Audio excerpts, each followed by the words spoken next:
नमस्कार, मैं हूं आपके साथ कविता राणा। मुकेश अंबानी, अनिल अंबानी, कुमार मंगलम बिड़ला, सज्जन मित्तल, सुनील भारती और गौतम अडानी, इन तमाम नामचीन हस्तियों से आज पूरी दुनिया परिचित है, क्योंकि अमीरी के मामले में इन लोगों की टक्कर में कोई नहीं है।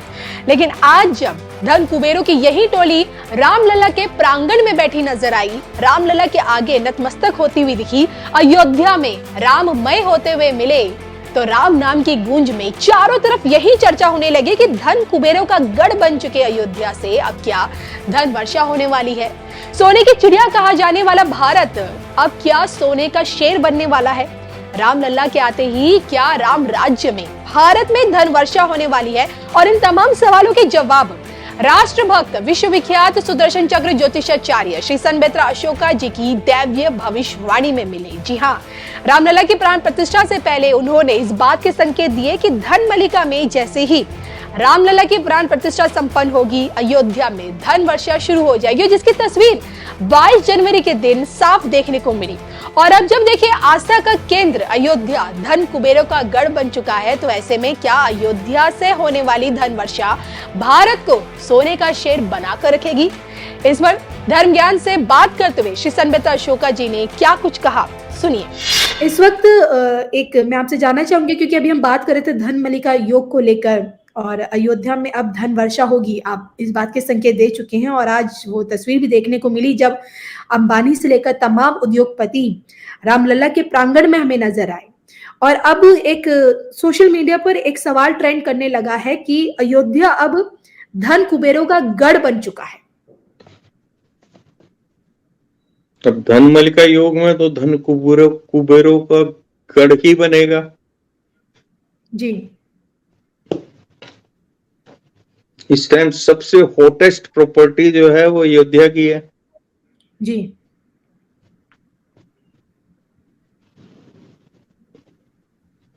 क्योंकि विश्व में कहीं पे भी अगर राम भक्त है तो अपने जीवन काल में वो एक बार जो है अयोध्या नगरी विजिट करना चाहेगा, रामलला के दर्शन करना चाहेगा।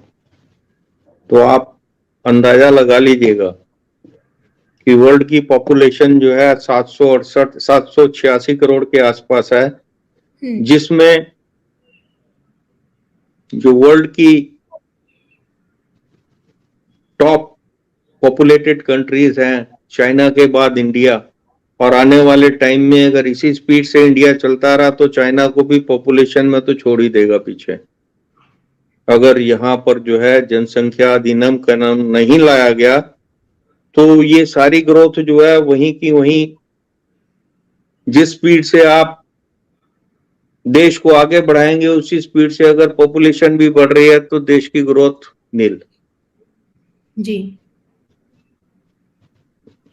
आपका आप नेताओं के आज योगी जी को भी हमने सुना, और देखिए हमारे सुनने में और आपके सुनने में अंतर यह है कि हम जितना सुनते हैं उस चीज को समझते हैं, लेकिन आप समझने के साथ साथ आपको भविष्य में क्या होने वाला उसका भी एक इंट्यूशन, एक अंदाजा हो जाता है। और इसी को लेकर मैं एक प्रश्न आपसे जानना चाहूंगी। योगी आदित्यनाथ जी ने बयान दिया कि जो जहां संकल्प लिया था वो हमने करके दिखाया, जहां बोला था वहां पे हमने अयोध्या में राम मंदिर का निर्माण करके दिखाया। इसके साथ उन्होंने कहा कि अब अयोध्या में गोलियां नहीं चलेंगी, अब कभी अयोध्या में गोलियां नहीं चलेंगी। और अब देखा जाए तो अब काशी वाला भी और आपका मथुरा वाला भी उन्हीं के यूपी में आता है। तो इस बयान के पीछे योगी जी क्या बताना चाहते हैं? भविष्य में क्या हम कुछ ऐसा कुछ नया देखने को हमें मिल सकता है? देखिए, योगी जी ने ये बोला था कि सदियों का इंतजार खत्म हो गया, रामलला की प्राण प्रतिष्ठा होगी, अब आगे क्या? जी, गोलियां नहीं चलेंगे अब अयोध्या में। यहाँ गोलियों का जिक्र किया क्योंकि यहाँ उनका एनकाउंटर वाला अवतार भी देखने को मिला हमें। एनकाउंटर देखिए, वो जो जख्म अयोध्या के सीने में है वो तो कालांतर तक रहेंगे। जी, लेकिन इस पे मोदी जी ने जो बोला कि काल चक्र बदल रहा है और हमारी पीढ़ी को, आने वाली पीढ़ी को काल जय होना है, जी काल पर विजय प्राप्त करनी है। यही समय है, सही समय है, अगले 1000 साल के भारत की नींव रखनी है। ये जी युवाओं का उन्होंने आह्वान किया। जी तो ये बहुत बड़ी बात मोदी जी ने बोली है, लेकिन बुलवाई किसने है? उनकी स्पीच रेडीमेड होती है, वो कागज देख के नहीं बोलते हैं। जी और ऐसी जो दिव्य विभूतियां होती हैं, उनकी जीवा पर सरस्वती बैठती है जी और देश के भविष्य का निर्माण उनकी बातों से होता है। अगर आपका लीडर इस उसमें आता है तो आप देखिएगा देश का कितना, युवाओं का प्रोत्साहन बढ़ता है और देश का कितना उत्थान हुआ। जी कोई और प्रश्न है? हाँ, बस आपसे बस जाते जाते यही जानना चाहूंगी कि अब राम राज्य में अब आगे क्या क्या होने वाला है, बस शॉर्ट में। देश के आपके बिग बी जो हैं, हमारे अभिनेता जो हैं, सुपरस्टार राजेश खन्ना के बाद अगर किसी को बोलते हैं तो वो बिग बी हैं। उन्होंने 14 करोड़ का बंगला जो है वहां बना, जमीन ली है जी रहने के लिए।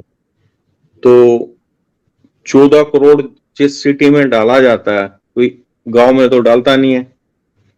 इट मीन्स आपका जो है आने वाले टाइम में क्या, अब जो है अयोध्या का भविष्य जो है लखनऊ से बेहतर नजर आ रहा है। इन्वेस्टमेंट पॉइंट ऑफ व्यू से, बिजनेस पॉइंट ऑफ व्यू से, इकोनॉमिक ग्रोथ के पॉइंट ऑफ व्यू से अयोध्या जो है will be on the top in UP. तो इसलिए जी अयोध्या के साथ, अयोध्या की तर्ज पे अगर योगी जी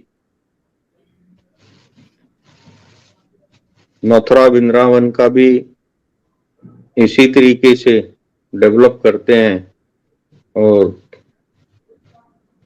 काशी विश्वनाथ का तो डेवलपमेंट हो चुका है, लेकिन वहां जाकर हृदय को जो चोट लगती है नजारा देख के आसपास का,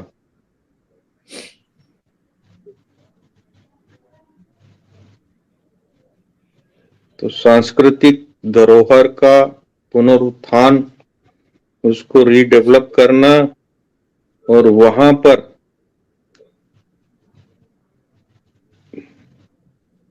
अयोध्या की तर्ज पे अगर हम डेवलपमेंट करते हैं तो भारत जो है सोने की चिड़िया ठीक इसी टाइम पे। आज आप अब बच देखिएगा हम्म अयोध्या नगरी पर कितना सोना बरसा, इतना सोना बरसा है कि वहां के जो वो हैं संचालक, उन्होंने हाथ जोड़ दिए कि भैया हमारे पास रखने के लिए जगह नहीं है। अब जो है सोने के दरवाजे, सोने का सब कुछ, सोने का धनुष, और हो सकता आने वाले टाइम में पूरा मंदिर सोने से मढ़ दिया जाए, कोई बड़ी बात नहीं है। तो भारत फिर सोने की चिड़िया बन जाएगी अगर आप भारत की सांस्कृतिक धरोहर की रक्षा करेंगे, भारत की संस्कृति, आदि सनातन संस्कृति को फॉलो करेंगे और उसकी रक्षा करेंगे, तो भारत फिर सोने की चिड़िया बन जाएगा। और ये हमारा सौभाग्य है कि विश्व के सबसे टॉप लीडर जो हैं, यशस्वी भारत के प्रधानमंत्री माननीय नरेंद्र मोदी जी जो है हमारे देश के प्रधानमंत्री हैं। और देखिए कई तरीके की टूल किट्स चल रही हैं।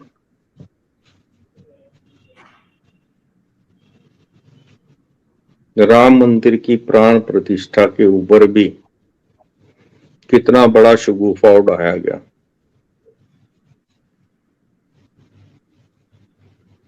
तो जी भारत के जितने भी राम भक्त हैं, भारत के जितने भी देशभक्त हैं, राष्ट्रभक्त हैं, उनसे यही प्रार्थना है कि जिस तरीके से आपने राम काज में सहयोग दिया है, उसी तरीके से अब राष्ट्र काज में भी सहयोग देना है। किसी जी भी तरीके की टूल किट नहीं चलनी चाहिए। जी कोई भी धन के प्रलोभन में आकर देश की उन्नति में रोड़ा न बने।